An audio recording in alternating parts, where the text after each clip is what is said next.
Bien.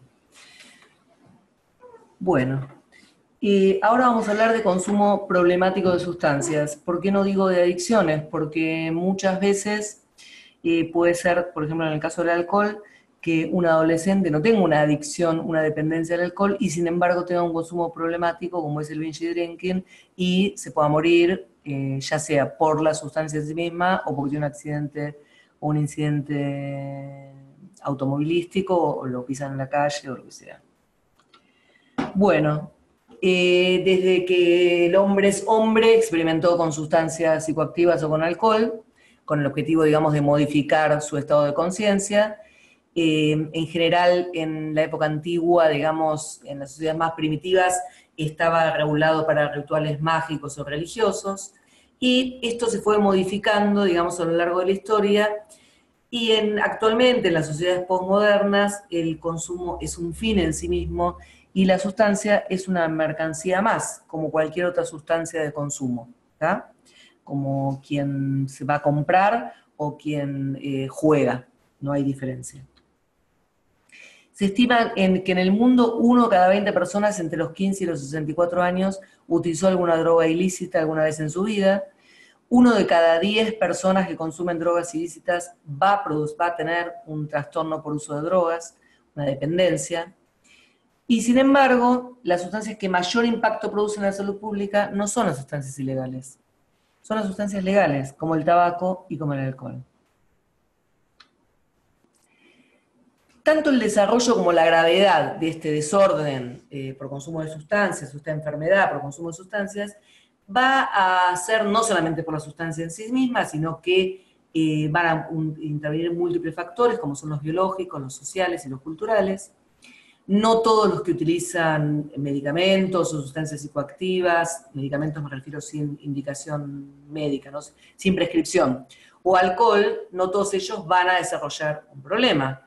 Pero en aquellos individuos que tienen vulnerabilidad, ya sea vulnerabilidad psíquica o vulnerabilidad social, esta exposición a sustancias podrá conducirlo a la adicción. ¿Cómo definiríamos una adicción? Tenemos que pensar en que es una enfermedad crónica y recurrente del cerebro.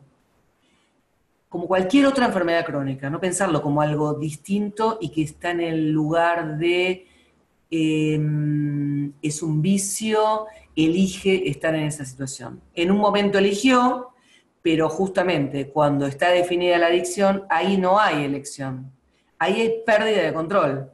Entonces, ¿cuál es la característica? La búsqueda y el consumo compulsivo de drogas, a pesar de las consecuencias nocivas que éstas producen.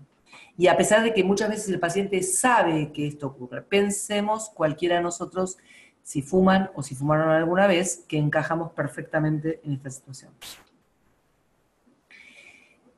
Estos cambios que se producen en el cerebro, ¿cuáles van a ser? Van a ser aquellas áreas que están comprometidas con la toma de decisión, con el aprendizaje, con la memoria, con el control del comportamiento. Y estos cambios, muchos de ellos están en una parte de nuestro cerebro que es muy antigua, y entonces pueden ser muy persistentes en el tiempo.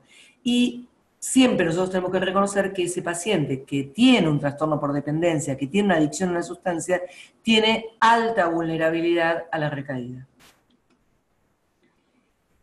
Ahora, como dije al principio de todo, cualquier forma de consumo puede tener implicancias clínicas. No pensemos en las drogas es igual a adicción, el alcohol es igual a adicción. No. El uso recreacional de sustancias puede hacer que alguien haya consumido cocaína, que lo haga en forma irregular, que sea algo realmente súper ocasional y sin embargo, bueno, ese día consumió cocaína y se infartó, ¿tá? O tuvo un accidente cerebrovascular. Existen las complicaciones más allá de que exista o no dependencia. Considerar que en realidad la carga para la salud pública, para los sistemas de salud de los pacientes con dependencia a sustancias es la más pequeña. Lo más importante es la población general, aquellos usuarios con alto riesgo, sin problemas claros y que usan o limitan el consumo en forma ocasional. ¿Cuál es la prevalencia de consumo en la Argentina?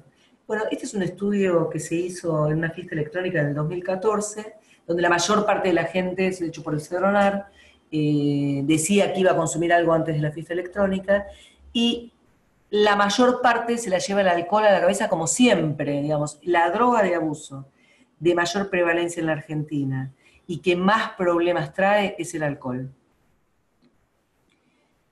Este es el estudio del 2017 del Cedronar en la población de 12 a 65 años y se ve un aumento muy importante en la población de los 12 a los 17 años del tema del alcohol y el tema de la marihuana.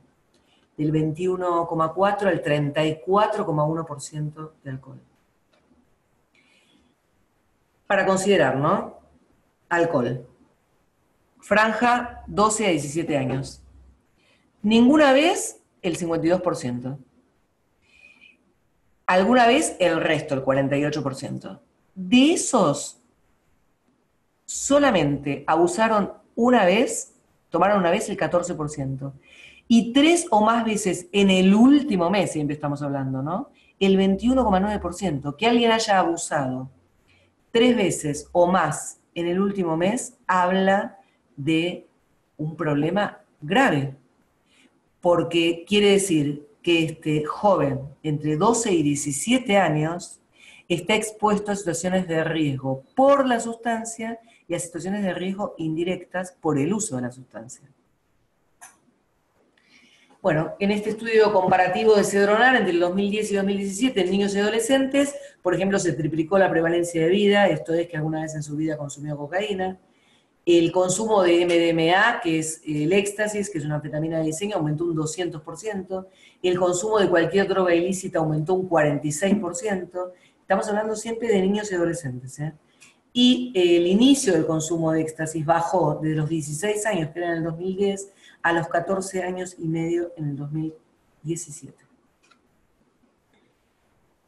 Esta es la de sustancias. Bueno, este es un tema para considerar, la prevalencia de vida. Alguna vez consumió analgésicos opioides sin prescripción médica, un 6,1%.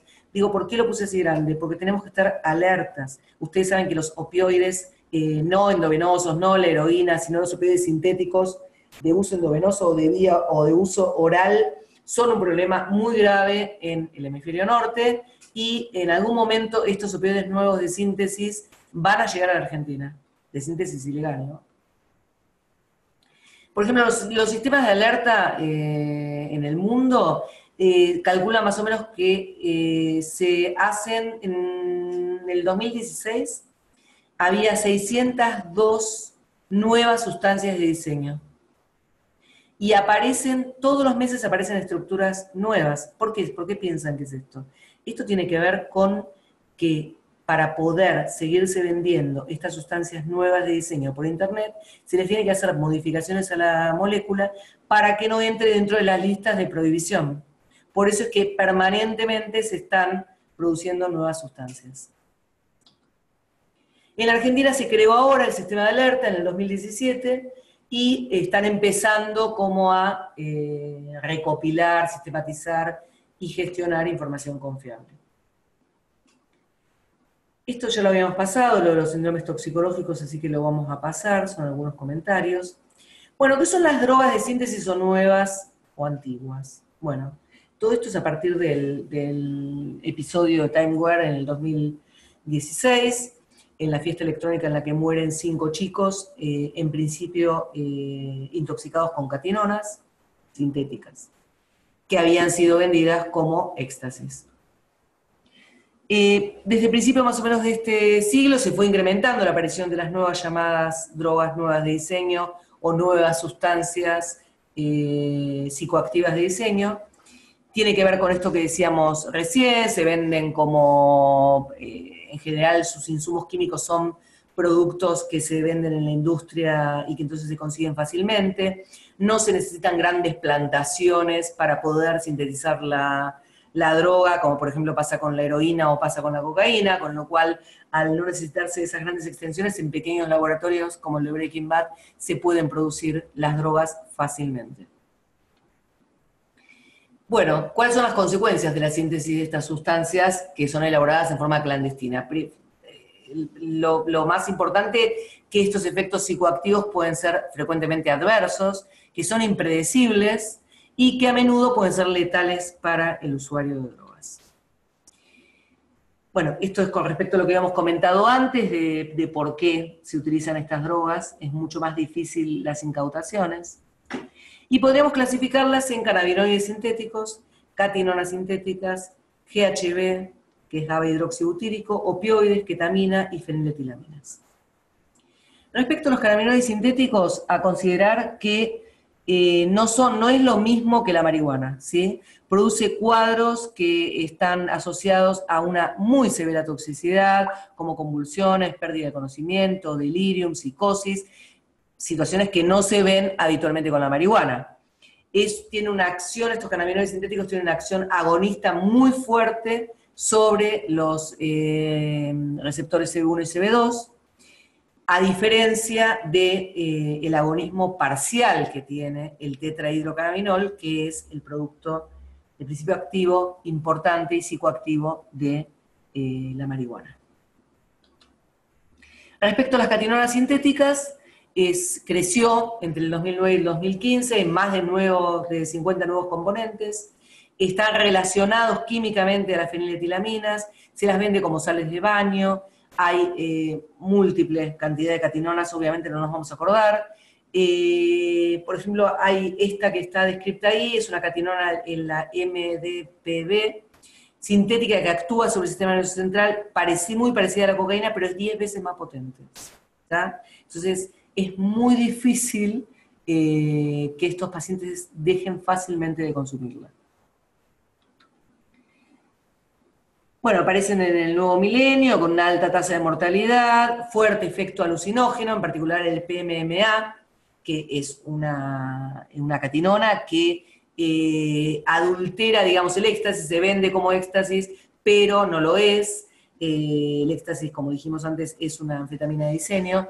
El tema es que al tener otro mecanismo de acción, tiene una acción que es mucho más lenta, entonces el usuario no sabe esto, piensa que es éxtasis, entonces como no le hizo efecto, repite la dosis, si tomó media, toma una entera, si no le hizo efecto, toma otra, y así es como aparecieron los 5 muertos en Costa Salguero, ¿no?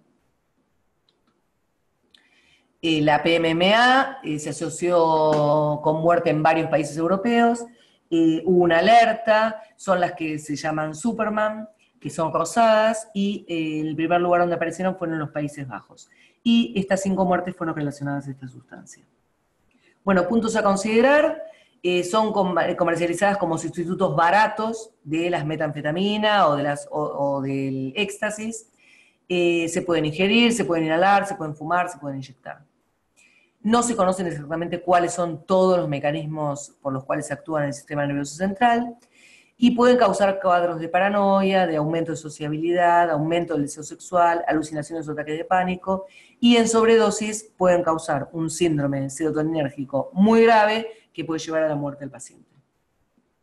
Respecto al GHB, ya es una droga que en la Argentina estamos bastante habituados, que se usa en las fiestas electrónicas y en los boliches en general. Produce un cuadro desinhibitorio, si se asocia a otro depresor, la depresión respiratoria es más frecuente, el efecto aparece a los 10 minutos, tiene un pico entre los 20 y 45 minutos, y ya a las 2 a 6 horas va a desaparecer el cuadro. Pasó a la lista de control recién en el año 2001, ¿tá? Antes era una droga que se podía comprar sin ningún problema. Se la conoce también como éxtasis líquido. El GBL es el precursor del GHB, que es el GABA-butirolactona.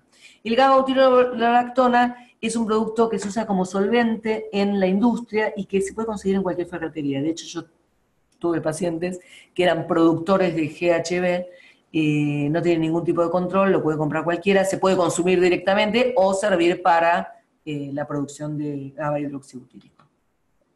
Respecto a los opioides sintéticos de producción ilícita, lo que les comentaba antes es que se espera, digamos, que lleguen a la Argentina. En Estados Unidos y Canadá, este fentanilo trucho, digamos, es mucho más potente que la morfina y se lo considera que es el opioide más potente del mundo. No tiene ningún control internacional. Se supone que viene desde China, pero no se desconoce bien el origen.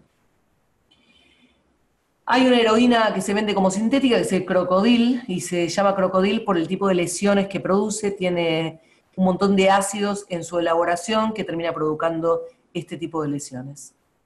Es una desomorfina de fabricación casera, se hace a partir de comprimidos de codeína, se les agrega fósforo rojo, nafta, thinner, ácido clorhídrico, y esto hace, como dije recién, que provoque estas lesiones. Es de muy rápida acción, mucho más que la heroína, corta duración y por lo tanto es muy adictiva, ¿tá? Porque tiene un pico muy rápido, pero de muy corta duración, algo parecido a lo que pasa con el Paco.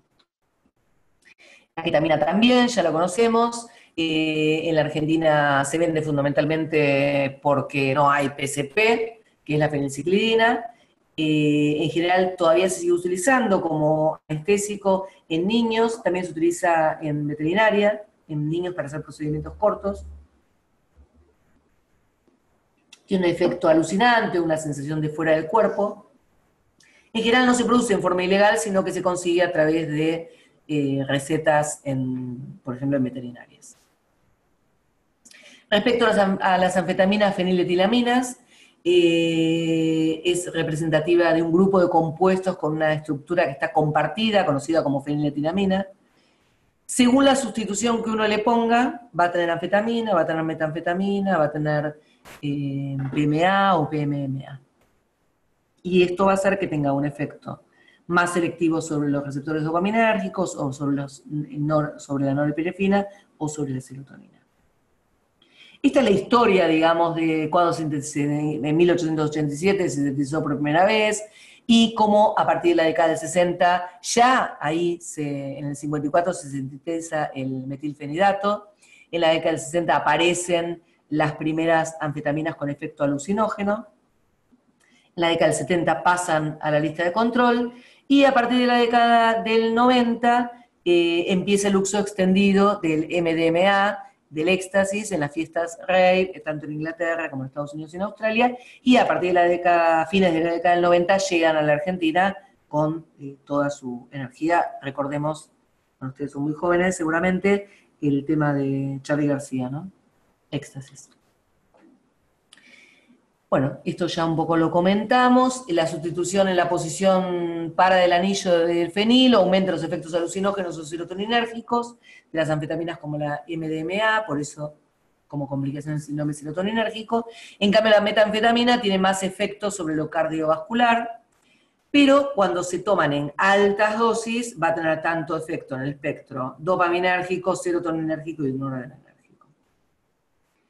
Bueno, como dijimos antes, la más conocida es la metanfetamina, la 3,4-metilnodioximetanfetamina.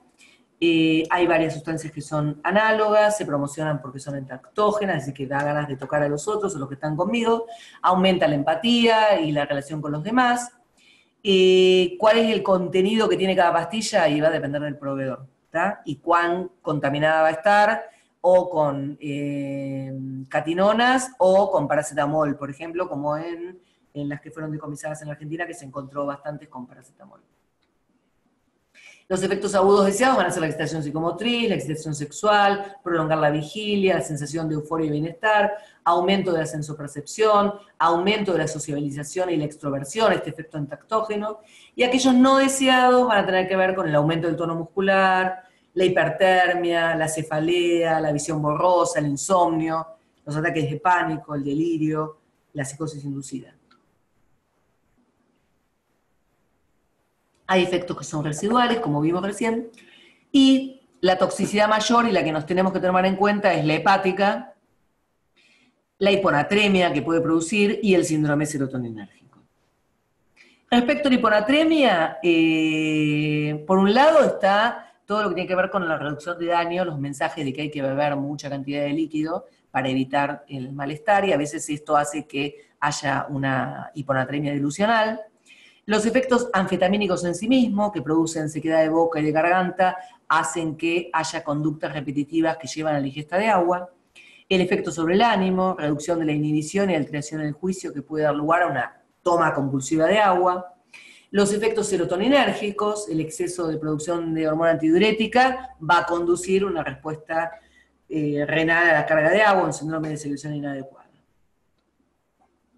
Con respecto al daño hepático, considerar que en algunas oportunidades puede evolucionar a la cronicidad o en evolucionar a formas más graves que pueden ser inclusive fulminantes. Hay dos tipos de lesión, la reacción tipo A o intrínseca, que es dosis dependiente, que se ve en tóxicos como el paracetamol, como la manita faloides o el tetracloruro de carbono, y aquellas reacciones idiosincráticas o impredecibles que no están relacionadas con la dosis, y en este caso estaría el MDMA, representa hasta el 20% de la insuficiencia hepática en pacientes de hasta 25 años en el mundo, digamos que es una causa importante.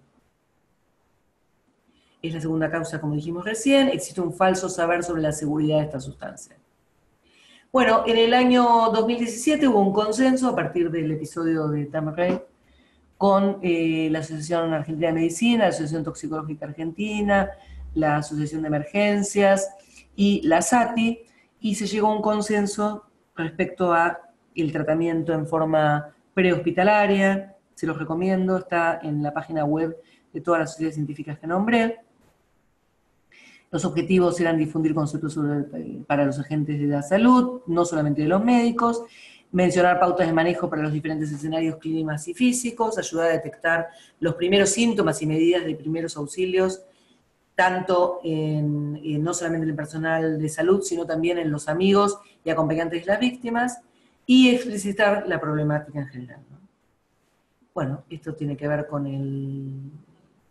esta es una foto de cómo se hace en España.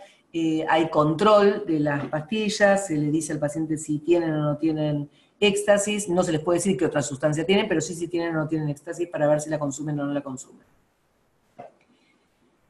Bueno, en general se hicieron recomendaciones, por ejemplo, para las personas que concurren a los eventos,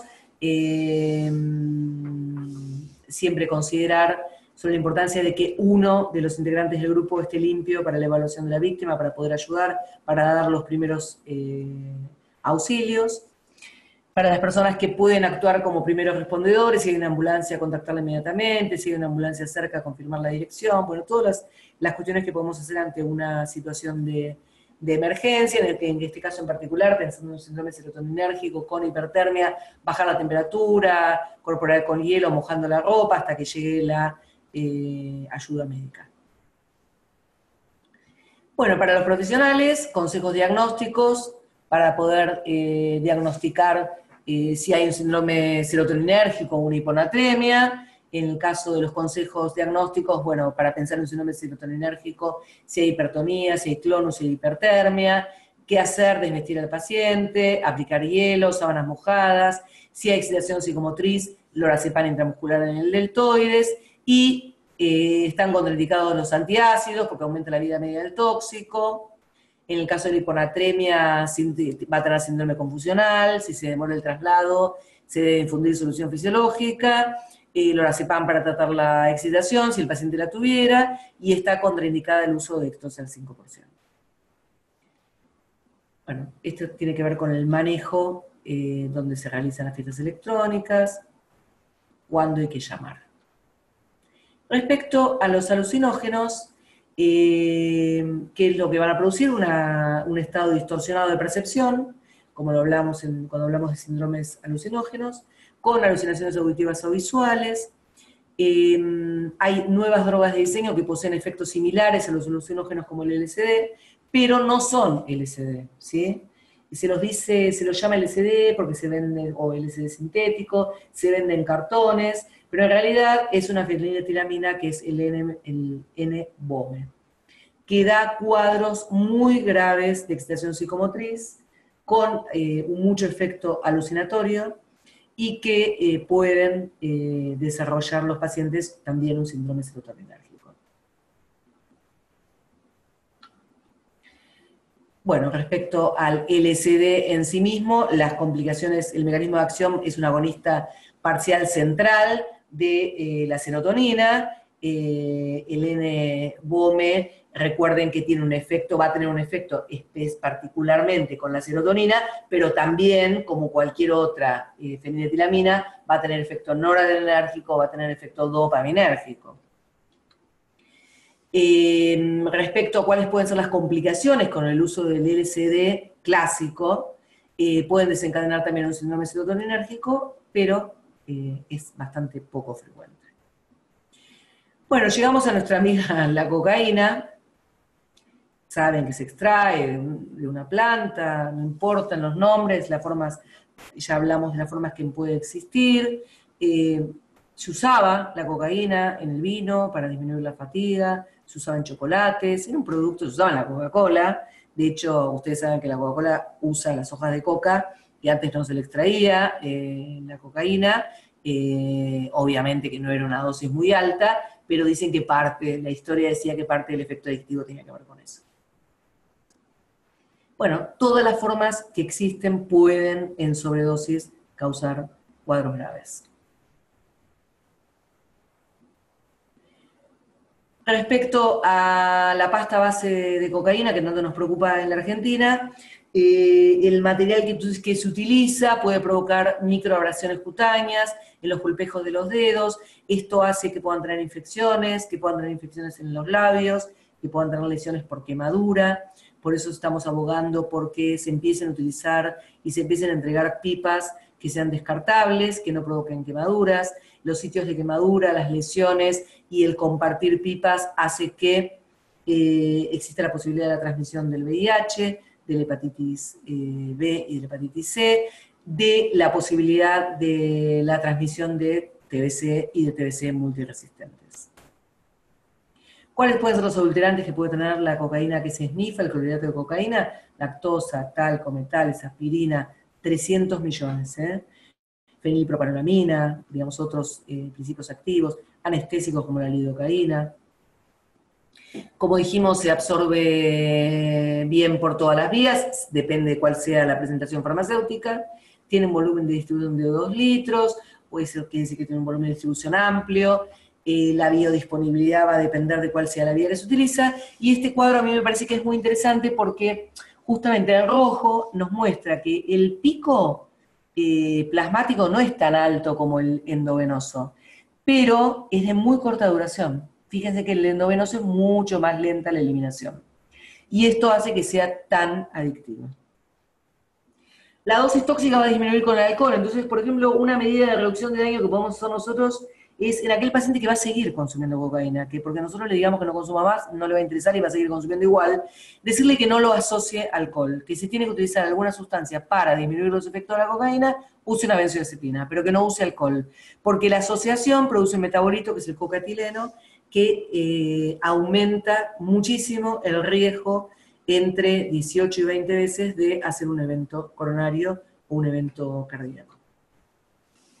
Se metaboliza por la pseudocolinesterasa, tener en cuenta embarazadas y neonatos tienen una pseudocolinesterasa más baja, con lo cual el efecto de la cocaína va a ser más prolongado. Todos los metabolitos se eliminan por orina, por semen, por leche materna. ¿Cuál es el mecanismo de acción que tiene? Inhibe al transportador de monoaminas en la membrana neuronal. Entonces esto hace que impide la recaptación de los neurotransmisores. Dopamina, serotonina, noradrenalina, todos los que consideremos. Y más allá de los neurotransmisores, también lo que hace es, actúa bloqueando los canales de sodio. Por eso es el efecto anestésico local, por lo que se lo usaba hace muchos años. Entonces, como decíamos, inhibe por la inhibición del transportador la recaptación de noradrenalina, dopamina, serotonina. También va a estimular receptores alfa-adrenérgicos en forma directa al músculo liso arterial, con lo cual va a provocar vasoconstricción. Va a tener una acción directa a nivel del hipotálamo en la regulación de la temperatura, por eso la posibilidad de la aparición de hipertermia. Va a incrementar la endotelina 1 y va a disminuir el óxido nítrico, lo que contribuye a la vasoconstricción. Estos dos mecanismos también se ven con el tabaco. En general, la gente cuando está consumiendo cocaína también consume mucha cantidad de tabaco, con lo cual la vasoconstricción es muy marcada. Aumenta el activador del plasminógeno, aumenta la actividad plaquetaria, la agregación plaquetaria, elevación de la proteína C reactiva, del factor de von Willebrand y fibrinógeno, y todo esto conduce al efecto trombogénico que se ve en estos pacientes consumidores crónicos, tanto a nivel cardiovascular como a nivel del sistema nervioso central. Bueno, parte de lo que decíamos del mecanismo de acción. En general, el primer efecto que produce es bradicárdico por su acción sobre los receptores muscarínicos, y posteriormente produce la taquicardia, que es por estimulación central. A nivel del sistema cardiovascular, lo más frecuente es la taquicardia sinusal. Puede aparecer taquicardia ventricular y fibrilación ventricular, taquicardias supraventriculares, muerte súbita, torsión de punta, síndrome de Brugada, hemos tenido pacientes, bradicardia sinusal o bloqueos de rama. Prolonga el QRS, puede llevar esto a la asistolia, enlentece la conducción intraventricular, lo que favorece los circuitos de reentrada para taquicardia ventricular y fibrilación ventricular. Las causas, obviamente, de los infartos, de las isquemias son multifactoriales. Por un lado está el aumento de la demanda de miocardio de oxígeno. Por otro lado, hay una disminución del suministro de oxígeno por la vasoconstricción. Por un lado está este estado protrombótico que habíamos comentado antes y la aceleración de la aterosclerosis. Un ejemplo de compromiso. En un 7% de los pacientes asintomáticos, consumidores crónicos, aparece disfunción sistólica. Puede haber miocarditis y miocardiopatía dilatada con el uso crónico. El miocardio no es el único terreno, digamos, que puede estar infartado, también puede haber infartos renales, trombosis de aorta, trombosis mesentérica, oclusión de la arteria central de la retina. Las complicaciones neurológicas van desde la cefalea, sencilla, hasta cambios en el estado de conciencia. Esto puede ser que el consumo sea tal que lleve al paciente al coma, o que tenga un delirio agitado por cocaína, que haga accidente cerebrovascular, que pueden ser isquémicos o hemorrágicos. En general los hemorrágicos son mucho menos frecuentes y están asociados a aquellos pacientes que tienen malformaciones arteriovenosas o que tienen aneurismas. Y el otro efecto que habíamos dicho por su acción sobre el hipotálamo es la hipertermia maligna. Las convulsiones, que pueden ser focales o generalizadas, alteraciones en el movimiento, muchas veces es el motivo de consulta las distonías agudas, ¿sí? El paciente consulta por eso, porque es lo que le molesta, es lo que le produce dolor, y por eso va a la consulta a la guardia. Muchas veces se piensa, tomó aloperidol, la cocaína la tenía cortada con el aloperidol. No. La cocaína, por su efecto sobre los transportadores de la dopamina, hace que la dopamina en los ganglios de la base provoque este incremento. Puede provocar síndrome de piernas inquietas, coriotetosis, acaticias, ¿sí? Hace no tanto tuvimos una paciente en el hospital que era una adicta endovenosa a cocaína con una acaticia que era imparable. Y las distonías agudas, que por supuesto es lo más frecuente. Bueno, tener en cuenta que el uso crónico, vuelvo a repetir, como lo dije al principio de todo, independientemente de la vía de consumo, esto es, independientemente de qué forma de presentación tenga la cocaína, provoca vasoespasmo en las arterias cerebrales. Y esto afectaría, como lo demostramos en un estudio, el flujo sanguíneo cerebral. Y también esto se midió y se vio que tienen un funcionamiento de las arterias cerebrales parecidas a un paciente, por ejemplo, de 80 años. Las complicaciones psiquiátricas son muy altas, hay mucha comorbilidad, se habla de pacientes duales. En el agudo, bueno, la hiperactividad psicomotora, la agitación psicomotora, el trastorno psicótico inducido, el delirio agitado asociado a la cocaína, y en el efecto crónico la depresión, los desórdenes de pánico, los déficits atencionales. Las otras lesiones que se pueden producir pueden ser de la vía respiratoria o de la alta, de la mucosa, por ejemplo. Este es el caso de una paciente que nosotros tuvimos, que se descartó todas las otras causas que podían provocar la lesión. Tenía volado todo el paladar, no sé si se veían en la resonancia, tenía volado todo el paladar, la base de la órbita, y bueno, y seguía consumiendo cocaína a pesar de todo esto. El consumo por la vía inhalatoria, que tiene, como habíamos hablado antes, la quemadura de la vía aérea, el broncoespasmo, la neumonitis por hipersensibilidad, los granulomas o neumoconiosis por contaminantes, edema pulmonar no cardiogénico, el edema pulmonar cardiogénico por falla ventricular y aumento de resistencias periféricas, y también todas aquellas cuestiones indirectas que produce el fumar en condiciones que no son las adecuadas, ¿no? Por ejemplo, fundamentalmente en los fumadores de Paco. La gente que fuma crack en general no comparte. El crack es como se le dice que es como echar atrás el clorhidrato de cocaína y transformarlo en una sustancia que sea fumable. Y la gente que fuma base libre se fuma en pipas de agua y en general es como muy exclusivo y no tienen estos problemas de las contaminaciones en forma indirecta. Bueno, neumotórax, neumomediastino, hemoptisis, dolor torácico, hemorragias alveolares, hipertensión pulmonar, placas asociadas al consumo. A nivel gastrointestinal puede provocar úlceras y bueno, todo lo indirecto asociado a las hepatitis tóxicas, y en particular el tema de los body packers, que después lo vamos a ver. La rhabdomiólisis es tan frecuente que se lo considera un marcador de intoxicación con cocaína. Mecanismo por el cual se produce, por un lado, isquemia por vasoespasmo, aumento de la entrada de calcio dentro de las fibras musculares, contribuiría si el paciente tuvo convulsiones o coma, y las complicaciones van a ser, por supuesto, la hipercalemia, la hiperpotasemia, que es lo mismo, lo repetí 2 veces, la insuficiencia renal aguda, y la mayoría no tienen mialgias muy importantes, ¿eh? Otra complicación son las alteraciones, la acidosis metabólica con acidosis láctica. Estas son fotos de lesiones de adolescentes fumadores de Paco, con pérdida prácticamente espontánea de las falanges. Respecto al delirio agitado por cocaína, es un síndrome que es inusual en usuarios regulares. No es una intoxicación con cocaína, eso se vio en los estudios post-mortem, que no es que los pacientes tenían una sobredosis de cocaína, sino que era una respuesta inusual por un mecanismo de acción que ahora vamos a ver.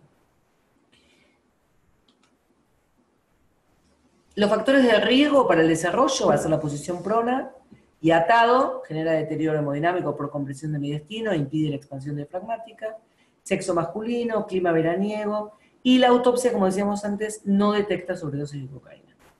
Digamos, cuando tenemos un paciente con delirio, primero, sabemos que no lo vamos a convencer de nada porque no entiende lo que le estamos diciendo. Segundo, si lo tenemos que sostener, lo primero que tiene que aprender la policía o los medios de seguridad es que no lo tiene que poner en posición prona y atarlo como si fuera un cordero, porque eso va a empeorar la evolución del paciente. Muchas veces mueren ahí, en el traslado, entre que los agarraron, los ataron, y antes de llegar al hospital, ahí se murieron.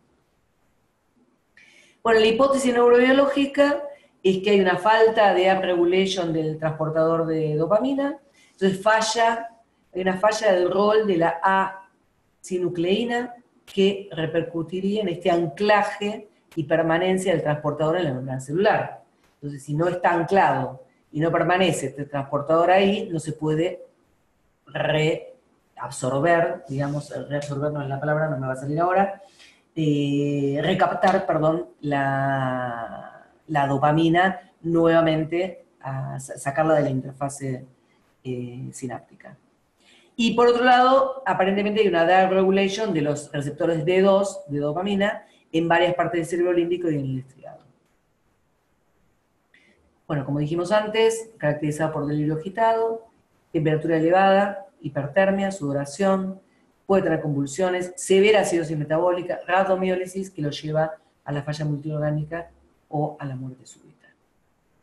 El tratamiento van a ser las benzodiazepinas como droga de primera línea, los neurolépticos van a estar contraindicados, en general esto va para cualquier situación de hipertensión asociada a cocaína o arritmias asociadas a cocaína. No hay que usar beta bloqueantes, porque al utilizar beta bloqueantes dejamos liberado el efecto alfa, entonces aumenta la vasoconstricción. Recuerden que actúa también a nivel de la vasoconstricción de las arterias. Un apartado para los body packers, ahí ven en la radiografía, están las flechas, todos los paquetitos de cocaína. Los body packers son transportadores en tubo digestivo de la cocaína.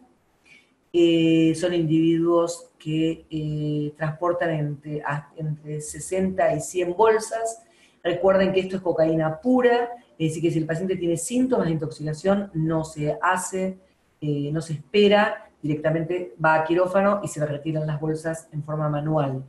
Si el paciente está asintomático, en ese caso lo que se hace es la irrigación intestinal total, como la describimos antes como método de eliminación, hasta que no existan más bolsas en el tubo digestivo. Se lo puede tomografiar, no siempre es necesario, hay veces que puede quedar alguna bolsa en algún lugar, como por ejemplo el ciego, se espera hasta 48 horas, si la bolsa no progresa, en ese caso se retira, por medio, digamos, de la cirugía. No está muy definido a qué pacientes tendremos que realizarle el triage para cocaína. Yo considero que uno debería realizarlo cuando el paciente no puede comunicarse, cuando se trata de pacientes con pocos o ningún factor para tener un stroke o para tener una patología coronaria y que entonces podemos sospechar que hubo consumo de cocaína asociado, en ese caso podríamos hacer una determinación, siempre con el consentimiento del paciente, especialmente por supuesto si son jóvenes, siempre en embarazadas con antecedentes de consumo, porque hay un tercero, digamos, que está expuesto, y considerar, digamos, que con un electrocardiograma normal, entre un 56 y un 84% de pacientes con cocaína asociado al dolor de pecho, muchos de estos pacientes eran jóvenes y presentaban repolarización precoz, que era interpretado por los médicos como un electrocardiograma anormal. Y en realidad tenía que ver con que eran jóvenes. El síndrome de abstinencia de cocaína no es un síndrome que ponga en peligro la vida del paciente, va a haber un washout de dopamina, con lo cual el paciente va a estar en menos, y cuando sale de ese episodio de somnolencia, depresión, bueno, aparece ya el deseo irresistible de consumir, el craving, puede aparecer hiperfagia como asociado. Pero digamos que no es un síndrome, el de abstinencia de la cocaína, que ponga en peligro la vida del paciente, como puede ser el tema del alcohol, por ejemplo. Con respecto al alcohol, como habíamos dicho, no pensemos en que el problema son los alcohólicos crónicos. En la salud pública en el mundo, el mayor gasto tiene que ver con respecto al alcohol, no tiene que ver con los alcohólicos crónicos, sino que tiene que ver con los jóvenes y con todas las consecuencias indirectas que produce, las lesiones indirectas que produce el consumo excesivo. Binge drinking o consumo excesivo ocasional de alcohol. En el hombre se considera 5 más tragos, en la mujer 4, en un periodo de hasta 2 horas. Esto, bueno, hablamos ya de las consecuencias que esto puede llevar. Esta es la tendencia del binge drinking en los hombres y las mujeres desde el 2001 hasta el 2011, ya ahí se ve el incremento fatal. Este es el caso de una paciente que llegó a tener una alcoholemia de 690 miligramos por ciento, que obviamente requirió hemodiálisis, es una de las indicaciones, y que, bueno, revirtió. Respecto al síndrome de abstinencia de alcohol, puede aparecer entre las 6 horas hasta las 2 semanas de la suspensión o de la reducción del consumo de alcohol. En general el promedio es entre las 36 y 72 horas. En general se da a los 10 días, aparece como alteraciones en el sueño, algunos signos que tienen que ver con trastornos en el juicio, en la memoria reciente, y esto sí puede persistir por varias semanas. Un 10 a un 25% de los pacientes pueden tener convulsiones, menos del 5% pueden desarrollar delirium tremens, que no es poco. Y la mayor severidad del cuadro está asociada al antecedente previo. Digamos, si el paciente ya tuvo un síndrome de abstinencia grave, el próximo va a ser más grave que el anterior. Este sería como el desarrollo de menores signos de abstinencia mayores, de temblor, irritabilidad, convulsiones, alucinaciones, agitación, cómo va progresando hasta la desorientación, el delirium y la actividad autonómica, que su pico máximo es alrededor del 5º día. Nosotros utilizamos el ASIS, que es una escala para evaluar la gravedad del síndrome de abstinencia. Según esta escala vamos a definir la cantidad de miligramos de benzodiazepinas que nosotros le vamos dando al paciente. Tiene que hacer cada hora, hora y media al lado de la cama del paciente, ¿no? Y uno debería tener a la enfermera entrenada para que no tenga que ser el médico el que esté ahí. Se estima más o menos que el delirium entre un 33 y un 66% de los casos no se detecta cuando lo presenta el 15 al 18% de los pacientes hospitalizados. Estas son cifras de delirium en general, ¿no? Bueno, ¿cuáles son los criterios de diagnóstico? Según el DSM-5, alteración de la conciencia con disminución de la capacidad para centrar, mantener o dirigir la atención, cambios en funciones cognitivas o alteración sensoperceptiva, no relacionada con la demencia previa, obviamente. Se presenta en un periodo corto de tiempo y con fluctuaciones a lo largo del día.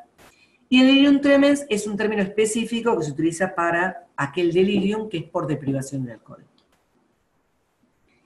Siempre considerar que el primer síntoma de delirium va a ser la desorientación temporal, después se va a alterar la memoria a corto plazo, después va a empezar la desorientación espacial y las alteraciones de la percepción.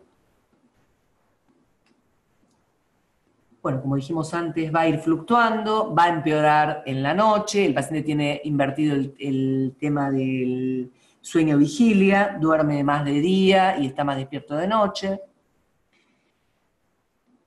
Esto es lo que habíamos comentado antes. Bueno, y este es un trabajo que hicimos en el hospital, que es la evaluación de la característica de los pacientes internados con dependencia alcohólica en un centro especializado, y nosotros tuvimos un 20%, más del 20% de los pacientes que desarrollaron delirium tremens.